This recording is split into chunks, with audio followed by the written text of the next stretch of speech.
बिस्मिल्लाहिर्रहमानिर्रहीम अस्सलाम वालेकुम नाज़रीन, आप यूट्यूब और फेसबुक चैनल देख रहे हैं। मैं राना उसैर हूँ।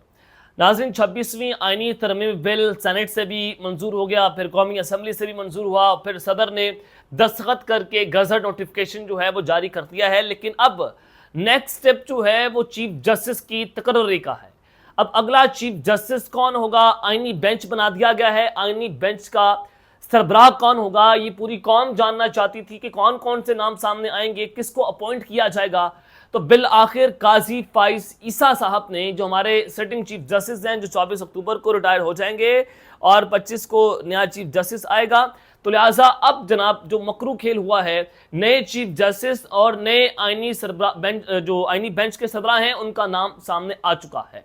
किस किस को अपॉइंट किया जा सकता है, मामला क्या है, इस हवाले से तमाम तर तफसीलात बमा हकाइक और बमा सबूत में आपके सामने रखूंगा कि इस वक्त ये ऐलान कहां से किया गया है। दूसरी जानिब अब वकला के हाथ में गेम जा चुकी है। वकला ने बाकायदा तौर पर कंट्रोल संभाल लिया है। वहां से एक बड़ी अहम खबर है, वो भी आपके सामने रखनी है। लेकिन अगर आपने इस चैनल को सब्सक्राइब नहीं किया, चैनल को सब्सक्राइब कर लें, बेल आइकन को दबा दें, आने वाली तमाम तर अपडेट्स आपकी खिदमत में भर वक्त पेश होती रहे। नाज़रीन, मुबारक ज़ेब जो जिसने पीटीआई के नाम पर वोट लिया, अपने भाई के नाम पर वोट लिया, भाई शहीद हो गया, और उसके बाद मुबारक ज़ेब जिसको शायद उर्दू तरीके से नहीं बोलना आती, सियासी बैकग्राउंड नहीं था, ना उसका कोई सियासत से ताल्लुक था, तो अब इस मुबारक ज़ेब ने जिस तरह से जो है वो गद्दारी की। अब कल आपने देखा कि जो आईनी तरमीम हो रही थी तो 5 पीटीआई के एमएनएस ने वोट दिया, उनमें मुबारक ज़ेब का नाम भी था। तो अब इतला ये आ रही है, बल्कि खबर आ गई है कि बाजोड़ के मुबारक ज़ेब खान ने नून लीग में बाकायदा तौर पर जनाब शमूलियत इख्तियार कर ली है। चलें, एक लोटा जो है वो नून लीग को प्यारा हो गया है, बाकी 4 लोटों की बात रह गई है, और उनके खिलाफ पीटीआई जो है वो रेफरेंस मूव कर सकती है, और क्योंकि उनकी न्यायालय के खिलाफ मामला जो है वो जा सकता है। तो एक खबर जो है वो ये है। और फिर दूसरी जानिब अब जो तरीकाकार है चीफ जस्टिस की तकर्री का, वो भी आपके सामने आ चुका है कि 12 रुकनी पार्लिमानी कमेटी जो है वो ये नाम तजवीज़ करेगी, फिर वज़ीर आज़म के पास सदर को नाम भेजा जाएगा। अब ये मामला बहुत मशकूक होता चला जा रहा है। अब आइनी तरमीमी बिल जो है वो क्यों लाया गया? जस्टिस मंसूर अली शाह को रोकने के लिए कि इनको हमने चीफ जस्टिस नहीं बनने देना, और अगर इनको आप चीफ जस्टिस नहीं बनने देते तो फिर जाहिर है उसके कॉन्सिक्वेंसेस का सामना आपको करना पड़ेगा कि जस्टिस मंसूर अली शाह जो हैं वो जनाब इस वक्त उनके पास सुप्रीम कोर्ट में जजेस की 2/3 एक्सेस मौजूद है। सुप्रीम कोर्ट के वकला उनके साथ खड़े हुए हैं, जजेस उनके साथ खड़े हुए हैं। जाहिर है जिस तरह से पार्लियामान ने जो अदलिया को कंट्रोल करने की कोशिश की है, हुकूमत को कंट्रोल करने की कोशिश की, अदलिया को अपनो मैनेज करने की कोशिश की है, वो सारा कुछ आपके सामने है। अगर जस्टिस मंसूर अली शाह को आप रोक लेते हैं तो जजेस इनकलेब भी मुशावरत मुकम्मल है कि फिर हमने क्या करना है, फिर अगला स्टेप जो है वो फिर क्या होगा, फिर वकला जो है वो फिर सामने आएंगे, वकला मुकम्मल तौर पर कंट्रोल संभालेंगे, एक वकला तहरीक का आगाज हो जाएगा। इसका बाकायदा तौर पर ऐलान आज हामिद खान ने अपनी एक प्रेस कॉन्फ्रेंस में कर दिया। उन्होंने कहा कि गैर आइनी तरमीम के खिलाफ मुल्क की तहरीक के लिए वकला मुतहद हैं। अब वकला सड़कों के ऊपर निकलेंगे, जल्द वकला एक्शन कमेटी का ऐलान कर दिया जाएगा। उन्होंने कहा कि जिस तरह से हमने 2002 में और 2007 में तहरीक चलाई, बिल्कुल उसी तर्ज की तहरीक होगी। और आइनी तरमीम के खिलाफ भी वकला ने जिस तरह से आज आवाज़ उठाई है वो अपने पिछले व्लॉग में आपको बता चुका हूं। अब हामिद खान जो हैं ये बड़े सीनियर तरीन जज हैं, वकील है सुप्रीम कोर्ट ऑफ पाकिस्तान के, तो अब इनका ये ऐलान करना ये बड़ा सिग्निफिकेंट है कि अब वकला सड़कों पर निकलने जा रहे हैं। अब आगे आ जाएं चीफ जस्टिस की तकर्री के ऊपर कि जस्टिस मंसूर का रास्ता तो आपने रोकना है। 3 जजेस का पैनल जाएगा और उनमें से किसी का पॉइंट करना है। Justice Mansoor Ali Shah senior most जज, और फिर जस्टिस मुनीब अख्तर का नाम, जस्टिस जायशा अफरीदी, और फिर चौथे नंबर पर आने वाले हैं जस्टिस अमीनुद्दीन। अब मैंने आपको कल बताया था कि जो आइनी तरमीम है उस क्लॉज में बात लिखी हुई है कि अगर जस्टिस जायशा अफरीदी को हुकूमत चीफ जस्टिस अपॉइंट कर देती है और जस्टिस जायशा अफरीदी ये कहते हैं कि मैं चीफ जस्टिस नहीं बनना चाहता, तो उसके बाद जो आने वाले सीनियर मोस्ट जज होंगे उनको चीफ जस्टिस ऑटोमेटिकली अपॉइंट कर दिया जाएगा। जस्टिस अमीनुद्दीन साहब हैं उसके बाद। तो हुकूमत यहां पर वारदात डालने की जनाब कोशिश कर रही है। अब मैं आपके सामने खबरें रख देता हूं कि अब चीफ जस्टिस की तकर्री के लिए पार्लिमानी कमेटी की तश्कील का अमल शुरू कर दिया गया है।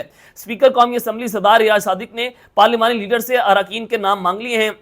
और क्योंकि अब 26वीं आईनी तरमीम जो है वो नाफिज अमल है, और उसके फौरी बाद अब ये जनाब स्पीकर कौमी असम्बली ने 8 अरकान कौमी असम्बली और 4 सेनेट से अब इसके नाम लिए जाएंगे। वजारत कानून से 3 सीनियर जजेस का पैनल तलब किया जाएगा और कमेटी जजेस के पैनल में से चीफ जस्टिस का इंतखाब अमल में लाएगी। तो अब ये एक सारा मामला है। और फिर दूसरी जानिब जो काजी फायद ईसा हैं, वो अगले 35 घंटों के अंदर अंदर यानी कि कल रात तक चीफ जस्टिस की तकर्री के लिए नाम भिजवाने के पाबंद हैं। और उसके बाद जनाब अब उनके पास 35 घंटे बाकी हैं और 22 अक्टूबर रात 12 बजे तक 3 आईनी कमेटी को नाम भेजने के पाबंद होंगे। चीफ जस्टिस पाकिस्तान आइन के आर्टिकल 175A की ज़ीली शिक 3 के तहत 3 सीनियर जजेस के नाम पार्लिमानी कमेटी को भिजवाएंगे और पार्लिमानी कमेटी 3 जजेस में से एक जज का तकर्रुर करेगी। अब मामला आपके सामने है कि 12 रुकनी पार्लिमानी कमेटी 2/3 अक्सरियत से चीफ जस्टिस का नाम का फैसला करेगी। कमेटी फिर वज़ीर आज़म को चीफ जस्टिस का नाम भेजेगी, जिसके बाद वज़ीर आज़म जो हैं वो सदर मुमलिकत को मंजूरी के लिए ये नाम जो हैं वो भेज देंगे।